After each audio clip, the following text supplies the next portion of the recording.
नमस्कार। मैं हूं रिपु मिश्र। आपने देखना शुरू कर दिया रिपु मिश्र ऑफिशियल। क्या बिहार की पुलिस बिक चुकी है? क्या बिहार की पुलिस किसी बड़े नेता, बड़े बाहुबली, बड़े अपराधी के दबाव में है? क्या बिहार की पुलिस अब स्क्रिप्टेड कहानियों के माध्यम से अपनी जिम्मेवारियों से मुक्त होना चाहती है? दरअसल मैं बात कर रहा हूं बिहार पूर्णिया के निर्दलीय सांसद पप्पू यादव की।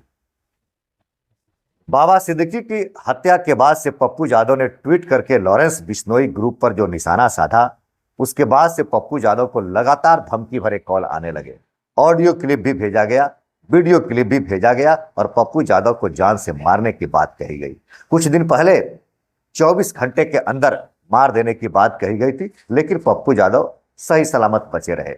उसके बाद एक रामबाबू राय नामक कॉलर ने पप्पू यादव को धमकी दिया और कहा कि 5 से 6 दिनों के अंदर हम पप्पू यादव को मार देंगे। हम बिहार में आ चुके हैं, हम लॉरेंस साहब के शूटर हैं, हम बिहार ग्रुप के मेंबर हैं और हम पप्पू यादव को मार देंगे। लेकिन सौभाग्यवश बिहार पुलिस उसको 48 घंटे के अंदर पकड़ ली और अब उसने जो बयान दिया है वह काफी चौंकाने वाला बयान है।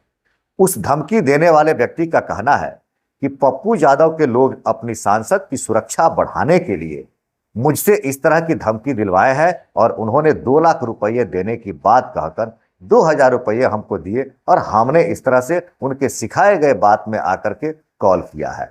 यह बिहार की पुलिस का कहना है। इस पर पप्पू यादव ने चैलेंज किया बिहार सरकार को, पुलिस प्रशासन को, कि आप इसकी सत्यता की पुष्टि करें, मैं रिजाइन कर दूंगा, नहीं तो सरकार रिजाइन कर दे।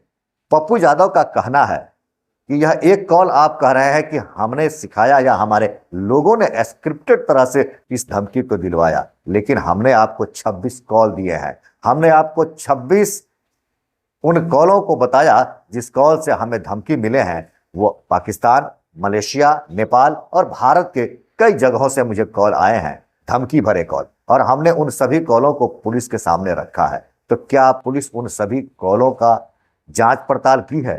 क्या पुलिस उन सभी कॉलों की पड़ताल करके यह बताएगी कि उन नंबर से, जिस नंबर से पप्पू यादव को धमकी मिले हैं, उन नंबर से अन्य किन किन लोगों से बात होती है? क्या पुलिस इसकी भी सूचना लोगों तक साझा करेगी?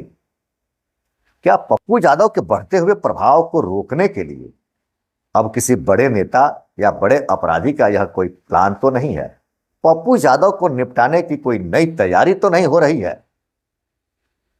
क्या बिहार प्रशासन, बिहार पुलिस किसी नेता के दबाव में है, किसी बाहुबली के दबाव में है, किसी अपराधी के दबाव में है, या अब साबरमती जेल से, गुजरात के साबरमती जेल से विरोधियों को रोकने की कोई नई तैयारी हो रही है और नया शोध तो नहीं हो रहा है?